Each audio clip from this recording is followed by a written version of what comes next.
नमस्कार, मंथन वन में आपका स्वागत है। मैं वारिस रजा। जी, आज हम बात कर रहे हैं ऐसे बुजुर्गों की जो अपने आका से भी कहा जाए कि उनके समकक्ष अमीर है। आपको बता दें कि मुख्तार का शार्प शूटर मुन्ना बजरंगी की अगर संपत्ति की बात की जाए तो पूरे देश में उसकी तकरीबन 250 करोड़ की संपत्ति आई। आपको बताते हैं ऐसे ही गुर्गों की जो पूरे देश प्रदेश में बना रखे हैं करोड़ों की संपत्ति।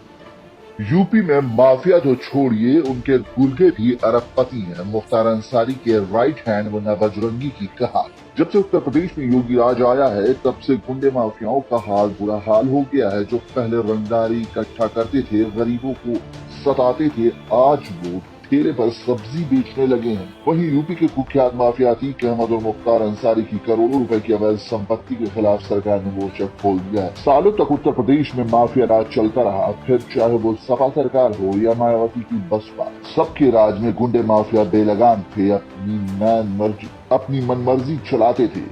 अतीक अहमद और मुख्तार अंसारी की ताकत बढ़ती रही। अपने गुर्गों के दम पर वो सियासी संरक्षण के चलते यूपी के माफिया करोड़ों की संपत्ति के मालिक बन गए। न सिर्फ ये माफिया बल्कि इनके गुर्गे भी कोई कम ताकतवर नहीं थे। मतलब माफिया तो माफिया, इनके गुर्गे भी अरबों करोड़ों की प्रॉपर्टी अपने साथ लेकर चलते थे। मुख्तार के शूटर्स भी हैं अरबपति। आपको साल 2002 में कृष्णानंद राय हत्या का मामला तो याद ही होगा। इस मामले में मुख्तार अंसारी पर 15 अप्रैल को गाजीपुर की अदालत में फैसला आना है। आज बात इस हत्याकांड को अंजाम देने वाले शार्प शूटर, जिसने अपने काले कारनामों से पूरे देश भर में 250 करोड़ रुपए का साम्राज्य खड़ा कर लिया था, जो कभी मुख्तार अंसारी का राइट हैंड हुआ करता था। सियासी हत्याओं को अंजाम देने के लिए मुख्तार अंसारी जिसका इस्तेमाल करता था वो था मुन्ना बजरंगी। Sharp shooter Munna Bajrangi. अपनी जानकारी के लिए आपको बता दें कि मुन्ना बजरंगी का असली नाम प्रेम प्रकाश सिंह था। जौनपुर का रहने वाला ये प्रेम प्रकाश बहुत छोटी उम्र से ही गैंगस्टर बनने के सपने देखता था। उसे बचपन से ही हथियारों को खरीदने का शौक था। सिर्फ 14 साल की उम्र में उसने 250 रुपए से एक देसी तमंचा खरीद लिया, लेकिन ये तो बस एक शुरुआत। इसके बाद इसने गुंडागर्दी में वो नाम बनाया कि उत्तर प्रदेश के बाहुबली नेता और माफिया डॉन मुख्तार अंसारी खासम खास बन गया। मुख्तार के इशारे पर करवाई कई सियासी हत्याएं। अब प्रेम प्रकाश ने अपना नाम बदलकर मुन्ना बजरंगी कर लिया। शुरुआत की लोकल डॉन गजराज सिंह के साथ 1984 में मुन्ना पर एक व्यापारी की हत्या का केस दर्ज हुआ। लूट के इरादे से इस व्यापारी को मौत के घाट उतार दिया गया। जौनपुर के बीजेपी नेता रामचंद्र सिंह की हत्या भी मुन्ना बजरंगी ने ही की। फिलहाल उत्तर प्रदेश में इसे गुंडे का दबदबा दिखने लगा। मुन्ना पर लूटपाट हत्या के कई केस दर्ज हो चुके थे और उसे अब सियासी संरक्षण की जरूरत। बस इसके बाद तो मुन्ना बजरंगी ने मुख्तार अंसारी का दामन थाम लिया। बीजेपी नेता और ब्लॉक प्रमुख कैलाश दुबे की हत्या कर मुन्ना ने मुख्तार अंसारी का दिल जीत लिया। दर्जनों गोलियों से बच गया था मुन्ना। मुख्तार अंसारी के लिए जितनी भी सियासी हत्याएं, किडनैपिंग, रंगदारी वसूली, रेलवे के ठेके, शराब के ठेके लेने से सब काम मुन्ना बजरंगी ही करता था। 90 के दशक तक मुन्ना मुख्तार का सबसे भरोसेमंद शार्प शूटर था। उत्तर प्रदेश से लेकर दिल्ली तक पुलिस मुन्ना बजरंगी की तलाश रही थी। उस पर दर्जनों मामले दर्ज हो चुके थे। 1998 में दिल्ली पुलिस ने एक एनकाउंटर में मुन्ना बजरंगी को मारने का दावा किया। उसे 9 गोलियां लगी थी, वो जमीन पर गिर गया। पुलिस कंफर्म थी कि मुन्ना की मौत हो चुकी है। उसकी लाश को अस्पताल ले जाया गया, लेकिन अस्पताल पहुंचते ही उसने अपनी आंखें खोल दी।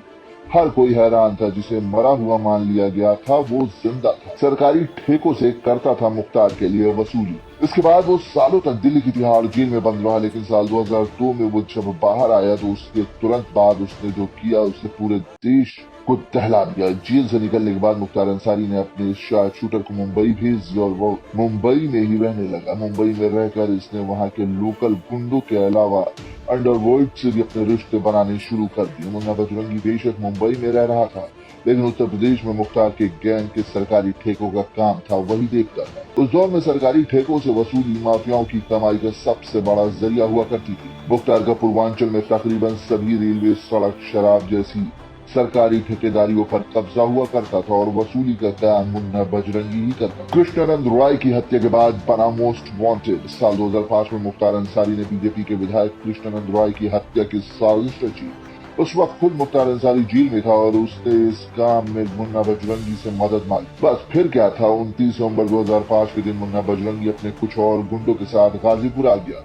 कृष्णानंद राय एक मैच का उद्घाटन कर वापस लौट रहे थे। रास्ते में मुन्ना बजरंगी और उसका गैंग छुप कर इंतजार कर रहा था। जैसे ही कृष्णानंद राय के काफिले से वहां से क्रॉस किया, मुन्ना बजरंगी ने उसके काफिले पर फायरिंग शुरू कर दी।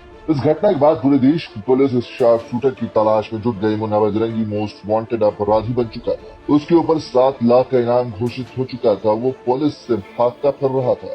सालों तक वो इसमें कामयाब भी हो गया। अंडरवर्ल्ड से लेकर नेताओं तक उसने अपने रिश्ते बना लिए। मुख्तार अंसारी के सरकारी ठेके से उसने खुद भी करोड़ों रुपए कमा लिए। मुंबई से हुआ गिरफ्तार। इस घटना के बाद पूरे देश की पुलिस इस शार्प शूटर की तलाश में जुट गई थी। मुन्ना बजरंगी मोस्ट वांटेड अपराधी बन चुका था। उसके ऊपर 7 लाख का इनाम घोषित कर दिया गया था। वो पुलिस से भागकर फिर रहा था। सालों तक वो इसमें कामयाब भी रहा। अंडरवर्ल्ड से लेकर नेताओं तक उसने अपने रिश्ते बना लिए थे। मुख्तार अंसारी के सरकारी ठेकों में उसे खुद भी करोड़ों रुपए कमा लिए थे। साल 2018 में मुन्ना के साले की हत्या करवा दी गई। मुन्ना की पत्नी सीमा सिंह ने अपने भाई की हत्या के बाद पति की हत्या की भी आशंका जताई। उस वक्त मुन्ना झांसी जेल में बंद था। इस घटना के बाद उसे झांसी जेल से बागपत जेल में शिफ्ट कर दिया गया। लेकिन बागपत जेल में आए मुन्ना को अभी एक ही दिन हुआ था कि 18 जुलाई 2018 के दिन जेल के अंदर उसकी हत्या की खबर सामने आई। जेल में ही बंद सुनील राठी पर हत्या के आरोप लगे। जेल के अंदर गोली मारकर मुन्ना बजरंगी का कत्ल हो चुका था। अपने आपराधिक जीवन में 40 से ज्यादा हत्याएं करने का दावा करने वाले मुन्ना बजरंगी को उसी अंदाज में मौत मिली जैसे उसने लोगों को दी थी।